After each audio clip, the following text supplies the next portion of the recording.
레위기 5장 14절로 19절까지의 말씀, 우리 다 같이 한 목소리로 합독하겠습니다.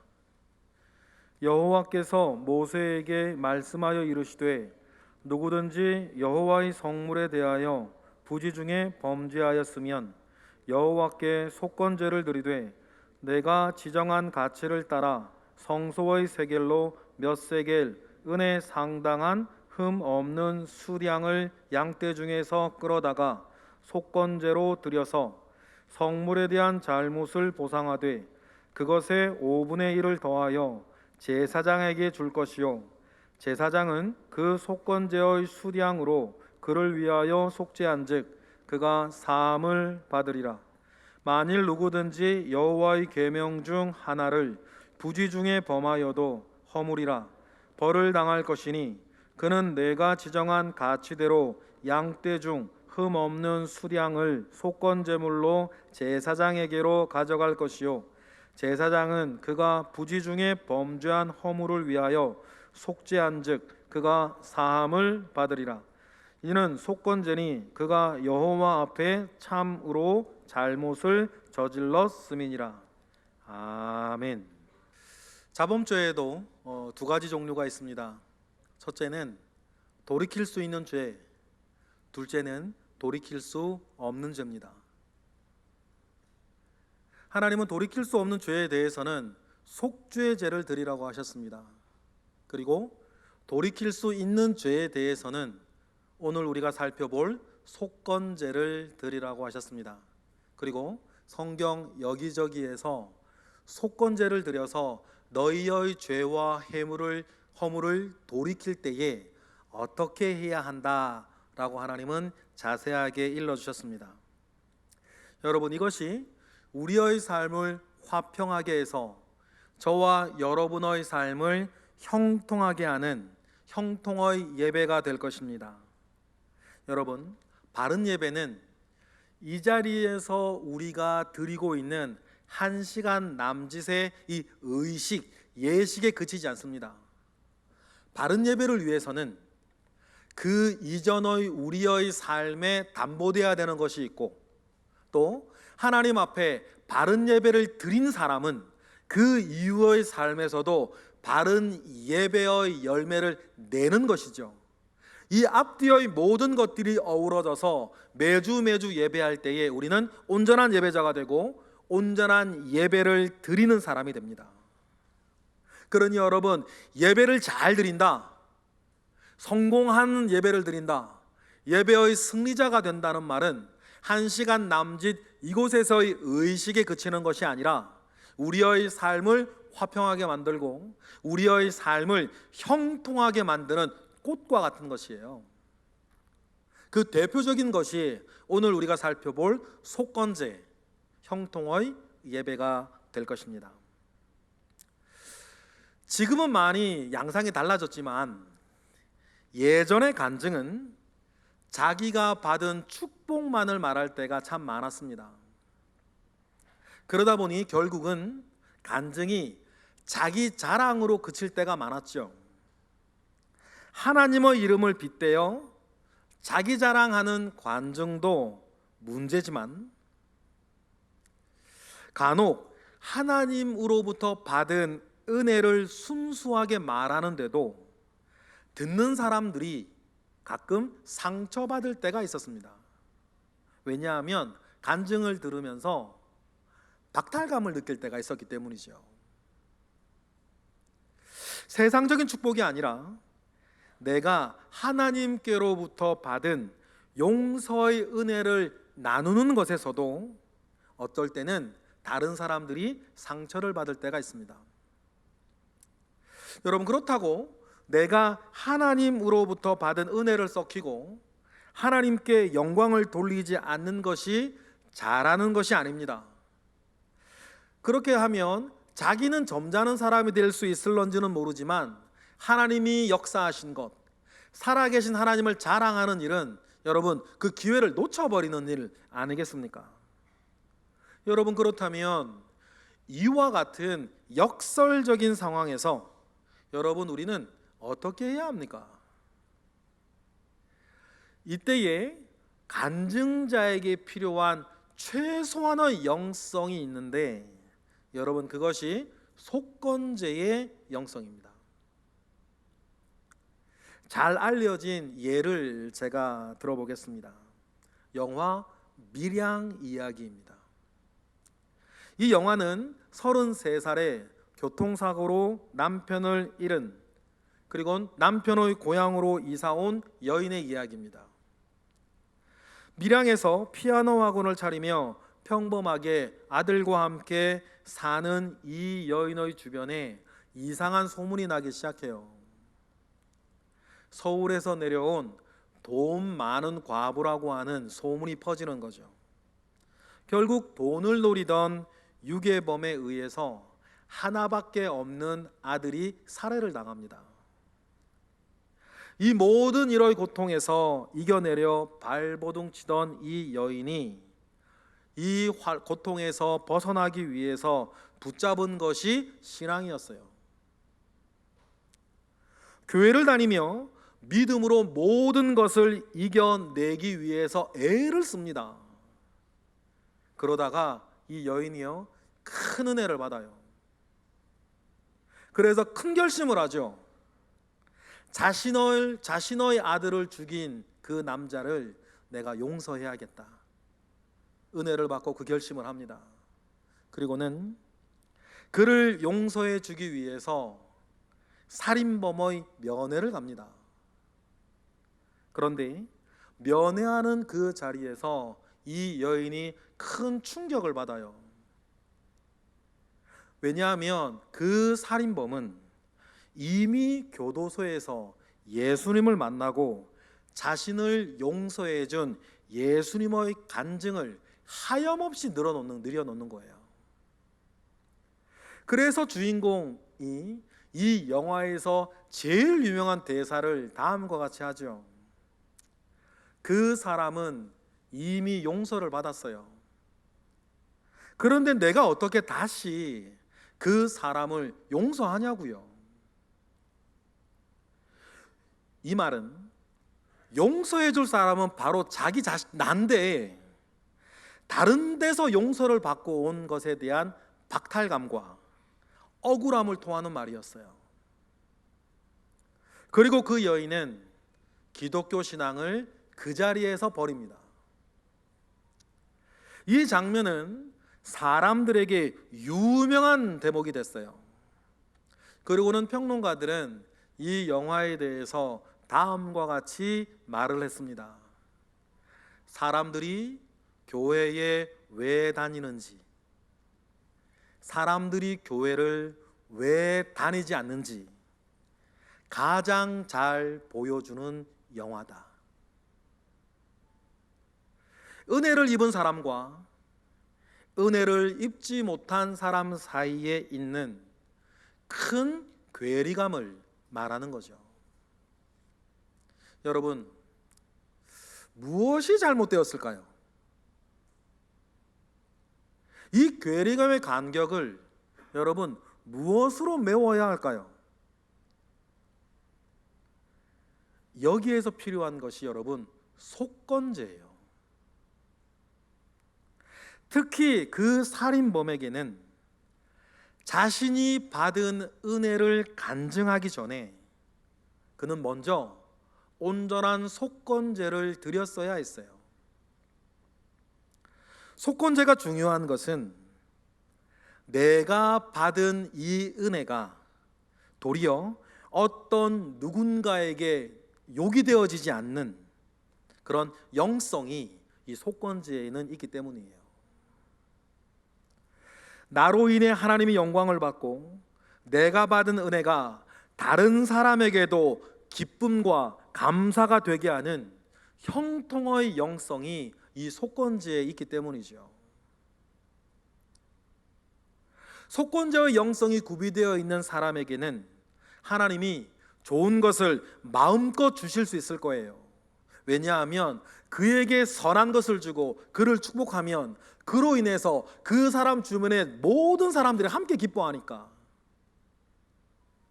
그에게 하나를 주면 그 하나의 축복은 10배가 되어서 다른 사람들에게 흘러가기 때문이에요. 만약에 속건제의 영성이 약한 사람에게는 무엇인가 선한 것을 주기가 곤란하고 조심스러워요. 왜냐하면 그에게 주어지는 축복이 다른 사람에게는 불공평과 불공정이 되거나 다른 사람을 낙심시키는 시험거리가 될 수 있기 때문이에요. 대표적인 사람이 여러분 다윗이었습니다. 다윗에게는 큰 죄가 있었습니다. 간음죄와 살인교사죄였죠. 이러한 죄를 짓고도 시치미를 뚝 떼고 삽니다. 사람들에게만 들키지 않으면 된다는 생각이 그에게 있었는지, 아니면 자기가 그동안 하나님께 한 일이 있으니 하나님도 요 정도는 봐주지 않겠냐라고 하는 무례한 마음이 있었을런지도 모릅니다. 아무튼 다윗은 자신의 죄를 죄로 여기지 않고 아무 일이 없는 듯 살았습니다. 그러다가 자신의 죄악이 나단 선지자에 의해서 여지없이 폭로되지 않습니까? 그런데 죄가 폭로되자 다윗은 참 훌륭한 신앙인이에요. 만인이 보는 앞에서 즉각 회개합니다. 만인이 보는 앞에서 하나님 아버지 앞에 속죄제를 드려요. 속죄제를 드릴 수밖에 없었죠. 죽은 사람을 다시 살려낼 수도 없고 돌이킬 수도 없고 이미 범해진 간음죄를 되돌릴 방법이 없었기 때문이었어요. 하나님은 이런 다윗을 참 좋아하셨습니다. 그래서 그를 용서하셨어요. 여러분, 그런데 그것으로 끝난 것이 아니지 않습니까? 다윗이 뿌렸던 죄악의 씨앗은 자기 누이 동생 다말을 겁탈하는 암몬에게 흘러가고, 자기 누이 동생이 또 겁탈당한 것에 앙심을 품은 압살롬은 암논과 다윗의 아들 전부를 죽입니다. 그리고는 급기야 이 압살롬이 아버지 다윗의 반기를 들고 구테타를 일으키죠. 압살롬이 일으킨 구테타로 다윗은 예루살렘에서 황급히 떠나 도망을 가야 했어요. 자기를 따르는 소수의 무리들과 함께 도망가던 중에 갑자기 시므이라고 하는 사람이 나타나 다음과 같이 소리를 칩니다. 사무엘하 16장 7절 8절 다 같이, 시므이가 저주하는 가운데 이같이 말하니라. 피를 흘린 자여, 사악한 자여, 가거라 가거라. 사울의 족속의 모든 피를 여호와께서 내게로 돌리셨도다. 보라, 너는 피를 흘린 자이므로 화를 자초하였느니라 하는지라. 다윗과 무슨 철천지 원수를 졌기에 시므이는 굳이 도망가는 다윗을 쫓아가면서 산 중턱에서 돌을 던지면서 저주를 했을까요? 이때 느닷없이 나타난 이 시므이라는 사람은 도대체 누굽니까? 유대의 전승에 의하면 이 시므이가 죽은 우리아의 친척이었어요. 그동안 왕의 위세에 눌려서 아무 말도 못하고 있었지만 다윗이 떵떵거리며 살고 있을 때에 시므이가 그런 다윗을 보며 오랜 원한을 가지고 원한을 키우기 시작해요. 그리고 그런 다윗을 내버려 두시는 하나님을 생각하면서 시므이가 가지고 있었을 박탈감을 우리는 헤아릴 줄 알아야 되는 것입니다.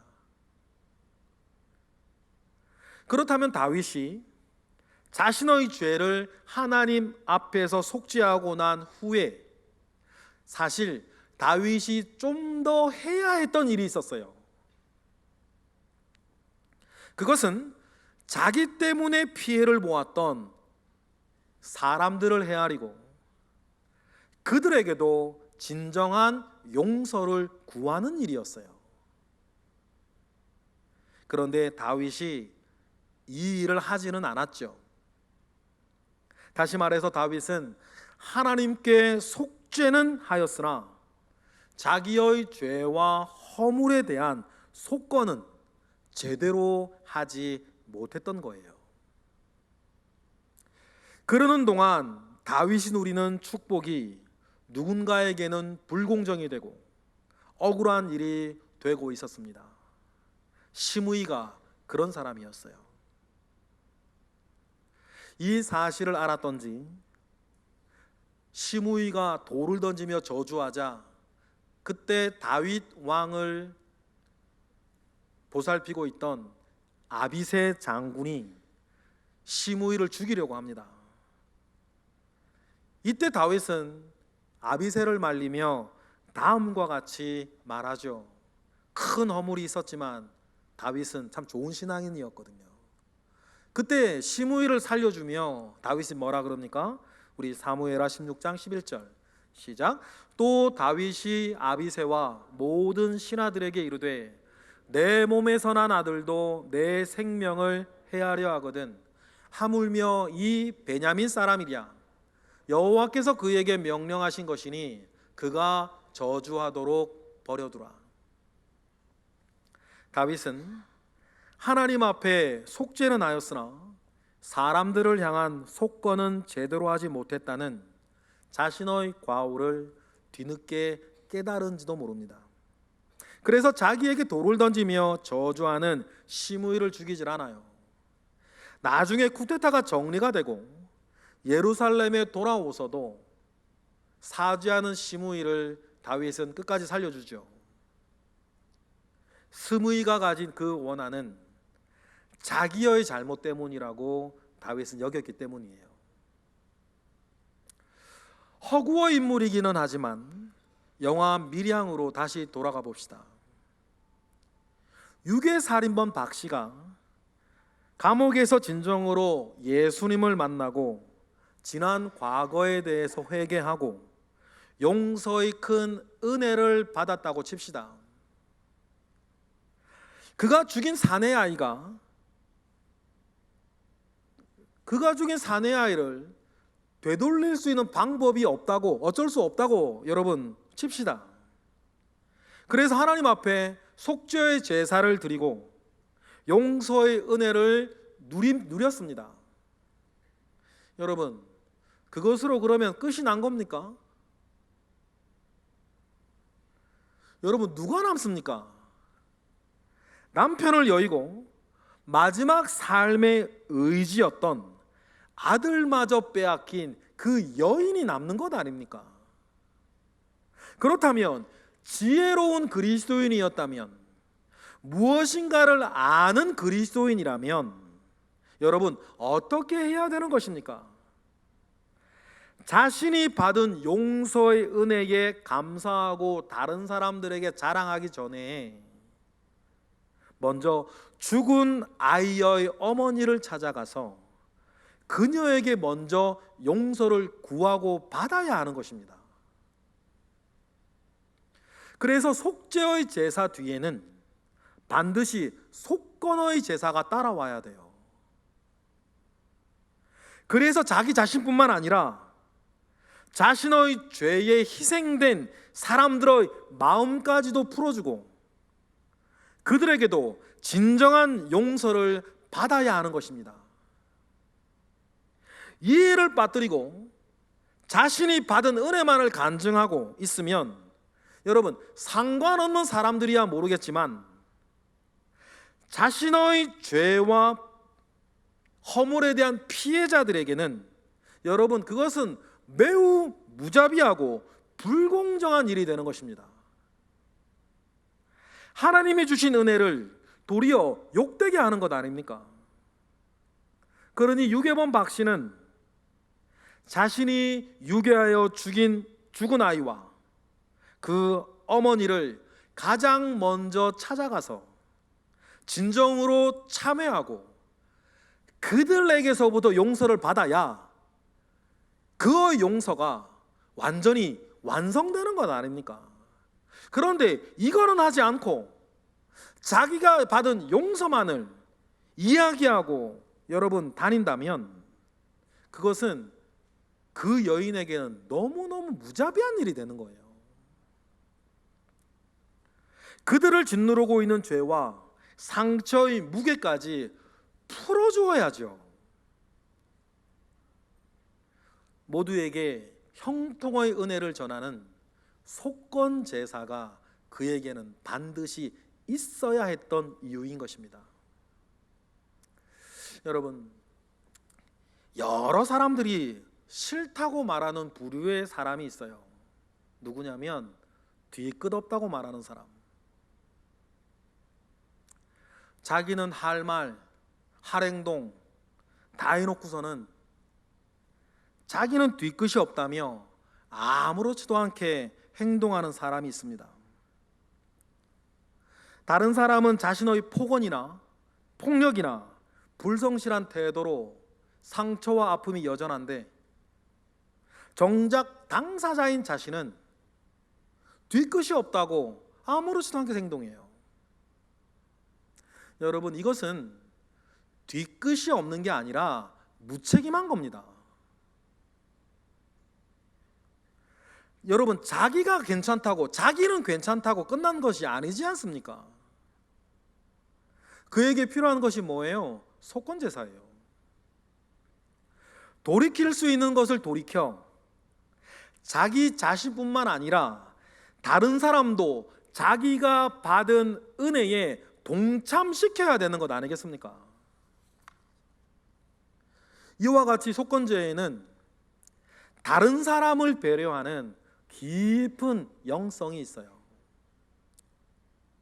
이것은 우리가 받은 은혜가 자기 자신뿐만 아니라 다른 사람에게도 은혜가 되어서 그도 하나님께 감사하게 하는 여러분 형통의 능력이 될 것입니다.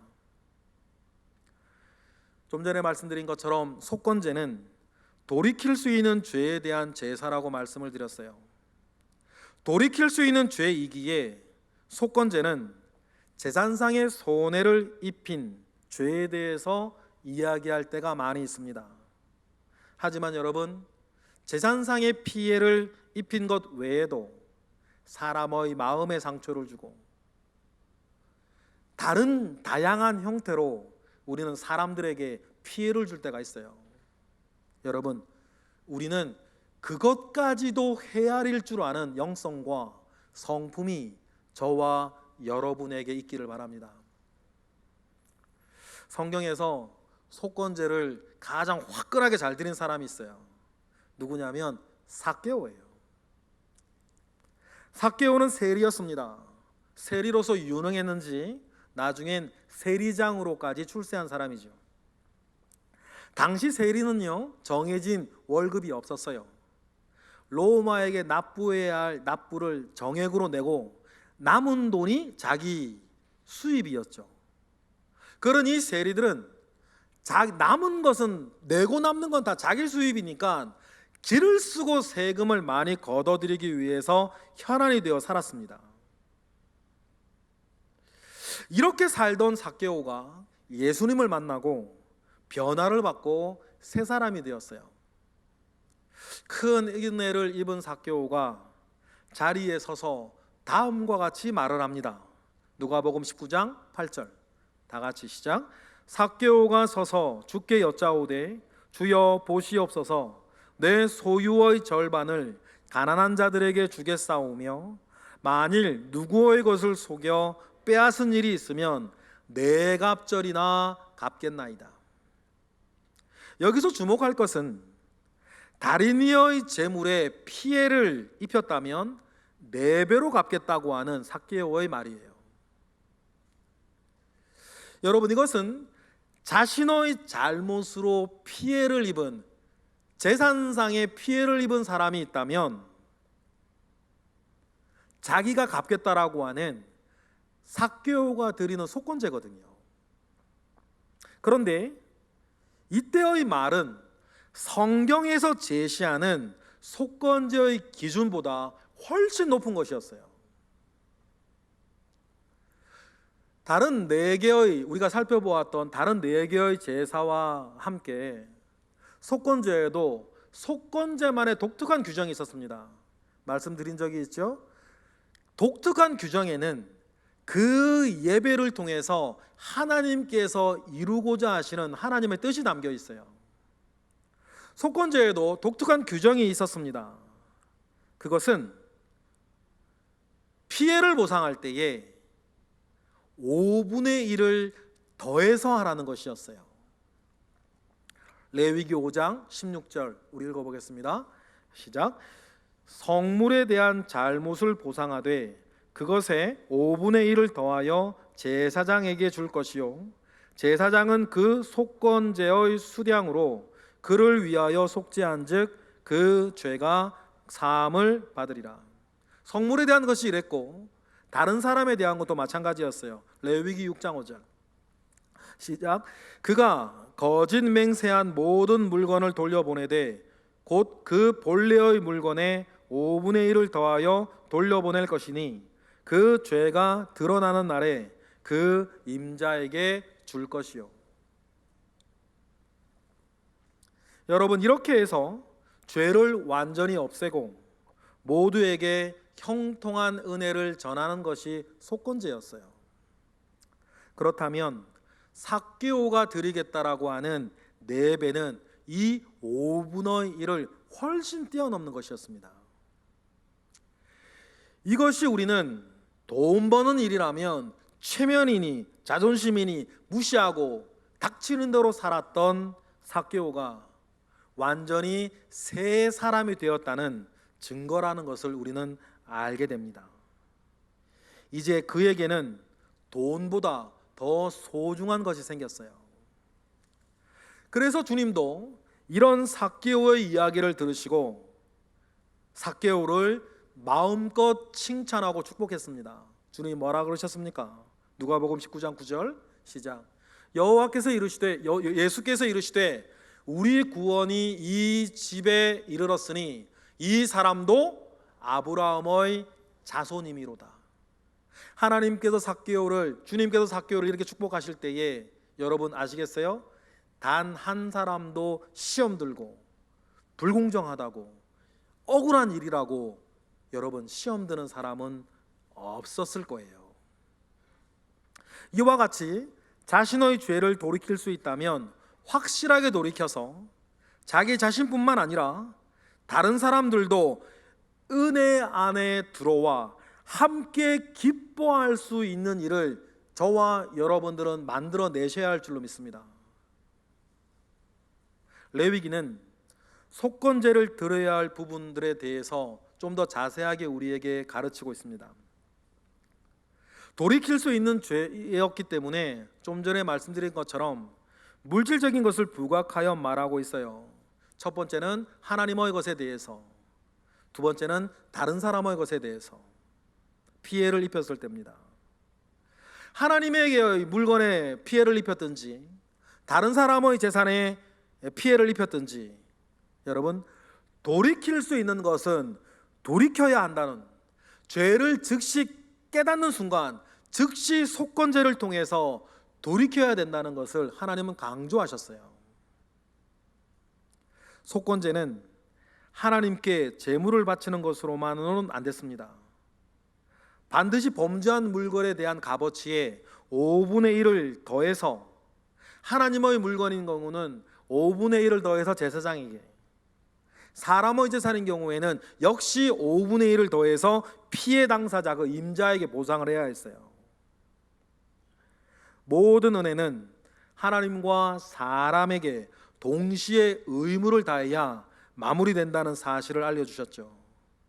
이를 완수하지 못하면 앞서 말씀드렸듯이 내가 받은 구원과 은혜와 축복이 오히려 다른 사람에게 상처가 되고 오히려 하나님을 욕되게 하는 일이 될 수도 있다는 것을 여러분 우리는 늘 명심하며 살아야 됩니다. 먼저 하나님의 것에 손해를 입혔을 때에는 다음과 같이 하라고 가르쳐 주셨어요. 레위기 5장 15절 다시 읽어볼까요? 시작.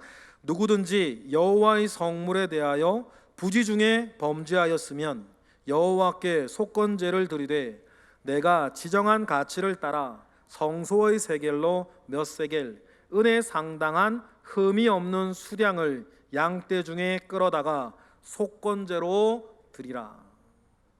여러분 먼저 기억하십시다. 내 것은 하나님의 것이 될 수 있는데 하나님의 것은 내 것이 될 수 없다. 왜 그렇습니까? 하나님이 우리의 주님이시기 때문입니다. 그 어떤 것도 하나님께 드려진 것은 그것으로 하나님께 드려진 것입니다. 그것을 내 것으로 삼아서는 안 되는 것 아니겠습니까? 누구라도 이러한 마음을 가지고 사는 사람은 없습니다. 그런데 말 그대로 부지 중에 하나님의 것을 내 것인 양 오해하며 실수할 때가 가끔 있어요. 예를 몇 가지 들어보겠습니다. 이런 이야기를 그 교회 담임 목사님에게 직접 들었습니다. 그 교회에는 오래된 피아노가 있답니다. 너무 이제 낡아서 이제 다른 곳으로 교체해야 될 피아노였어요. 그런데 어느 분이 장로가 되시면서 너무 감사해서 목사님께 자기가 피아노를 헌물하겠다고 얘기했죠. 목사님은 그러라고 하셨어요.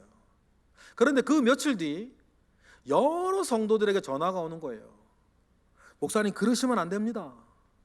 그러시면 큰일 납니다. 그 목사님이 궁금해서 아니 왜 그러시냐고, 그러니까 전화 주신 분이 한결같이 말하는 것이 그 피아노는 모 권사님이 헌물한 겁니다. 그거 치웠다가는 큰일 납니다. 목사님 위해서 드리는 전화예요. 그렇죠? 그렇다면 여러분, 그 피아노 생각해 봅시다. 지난 수십 년 동안 그 교회 예배당에 누구를 위해서 무엇 때문에 있었던 것입니까? 여러분, 무엇이라도 하나님께 드려졌으면 그때부터는 그것은 완전히 하나님의 것입니다. 내가 드렸다고 자꾸 내 것인 양 주장하고 있으면, 거기에 자기 자존심을 걸고 있으면 안 되는 것이죠. 더 기가 찬 이야기도 들은 적이 있어요. 어떤 이유에서든지 모르겠는데 그 다른 교회예요.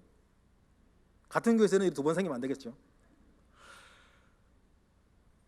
그 교회에서 어떤 일이 있었는지는 모르겠는데 그 교회를 다니는 한 분이 교회를 옮기게 됐어요. 근데 교회를 옮기면서 한다는 말이 저 강대상은 내가 성물한 것이니까 내가 갈 때 가지고 가겠다는 거예요.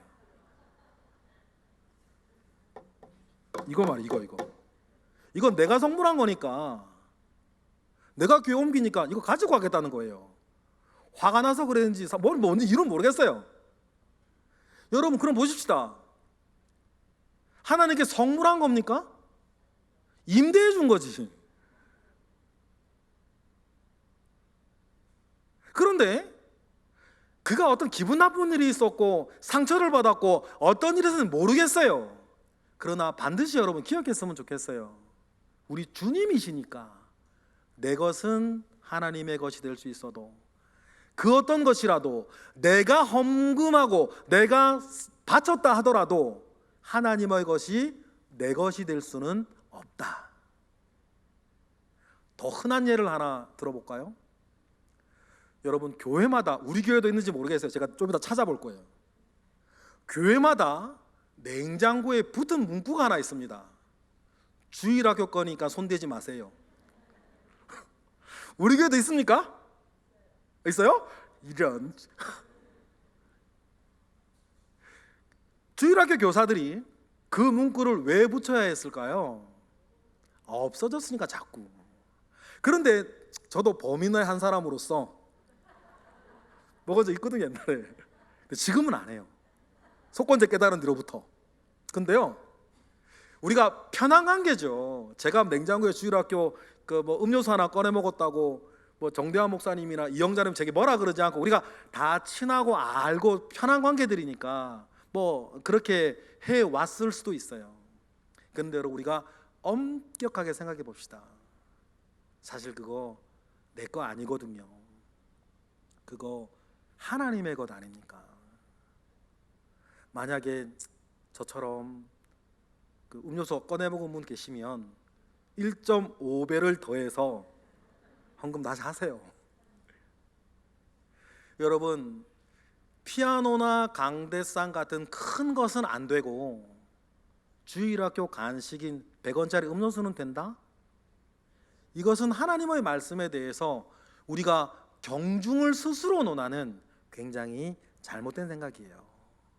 다시 한번 여러분, 내 것은 하나님의 것이 될 수 있을지언정 하나님의 것은 아무리 작은 것이라도 내 것이 될 수 없다.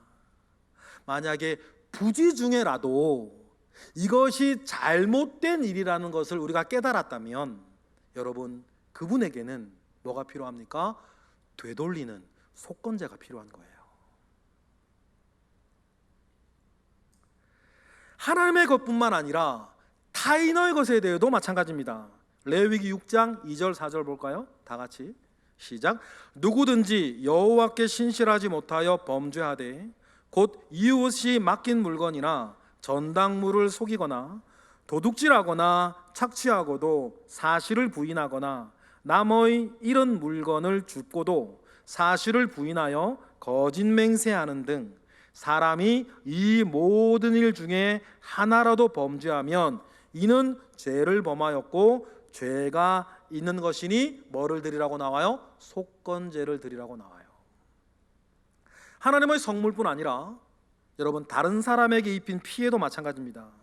동일하게 5분의 1을 더해서 속건제사를 드리라고 이야기를 하시죠. 만약에 여러분, 우리의 주변에 다른 사람에게 돌이켜야 할 죄가 남아있을지 모르겠습니다. 어느 날이라도 그것이 깨달아졌다면 여러분, 꼭 속건제를 드리셔야 돼요. 그런데 많은 다른 경우의 수들을 한번 살펴보겠습니다.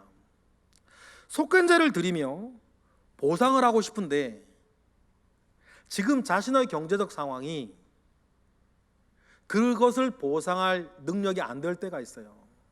여러분, 그럴 때 어떻게 해야 될까요? 여러분, 빈손으로라도 찾아가셔야 돼요.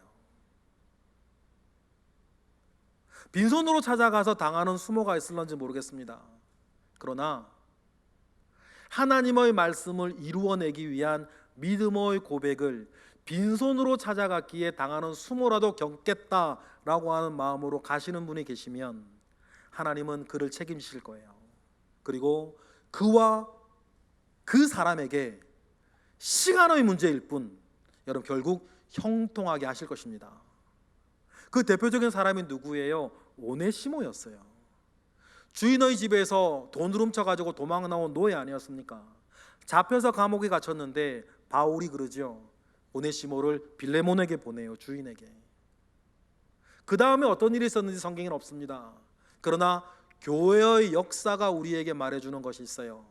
이 돈을 훔쳐 도망친 오네시모가 나중에 에베소 교회의 감독이 돼요. 어떤 일이 벌어진 것입니까? 속건제사가 빈손으로라도 찾아가 그에게 무릎 꿇고 사죄하고 용서를 구했을 때에 시간이 얼마나 더 가는지 우리는 알 수는 없지만 그곳에서 아름다운 속건의 제사가 드려졌다는 것을 우리는 알 수 있습니다. 비단 여러분 금전적인 피해뿐이겠습니까? 말실수로 잘못된 생활 습관이나 섣부른 결정 때문에 다른 사람에게 상처를 주고 실망을 준 일이 어쩌면 우리에게 의외로 많을 수도 있어요.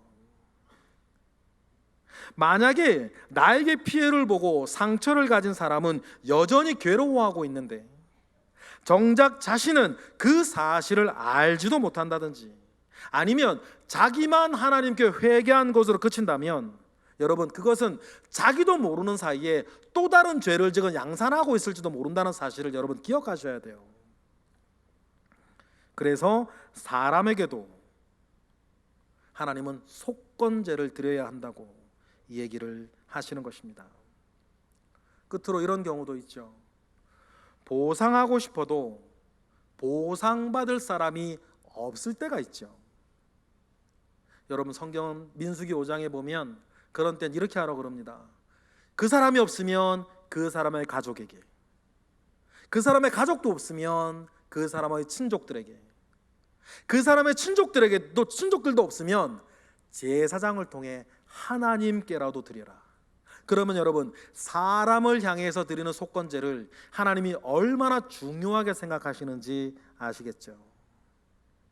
여러분, 우리가 몰라서 지은 죄들이 있습니다.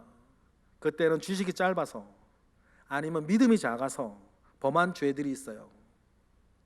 그런데 우리의 신앙생활의 연수가 길어지고 빛 대신 그리스도 앞에 더 가까이 나아가면 언젠가 문득 그것은 잘못이었고 그것은 죄였다는 것을 깨닫는 때가 있습니다. 예전에는 그것이 죄로 여겨지지 않았고 부끄러웠지만 어쩔 수 없다고 생각하며 지은 죄들이 있어요. 그러나 이것은 돌이켜야 할 허물이었다는 것을 나중에라도 하나님께서 여러분에게 깨닫게 하신다면 여러분 반드시 하나님 아버지 앞에서의 속죄와 사람을 향한 속건을 온전히 드려 하나님께서 여러분에게 주신 은혜가 그 누구에게라도 이건 불공정한 일이라고, 이것은 불공평한 일이라고, 나는 억울하다고, 하나님께서 여러분에게 주신 은혜가 도리어 욕되는 일이 되어지지 일이 없도록 여러분 하나님 앞에 온전한 속건의 예배를 드리는 저와 여러분 되시기를 주님의 이름으로 축복합니다.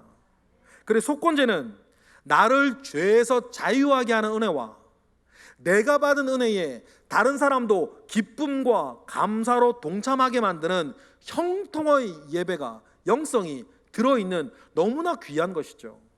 속건의 예배를 잘 드려내는 사람은 하나님 아버지 앞에 복의 복을 더하며 살아가는 삶을 살 것입니다.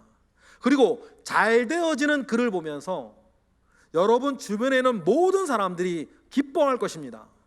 여러분, 이러한 복된 삶을 살아내시고 성공하시고 승리하시는 우리 모두가 되길 주님의 이름으로 축복합니다.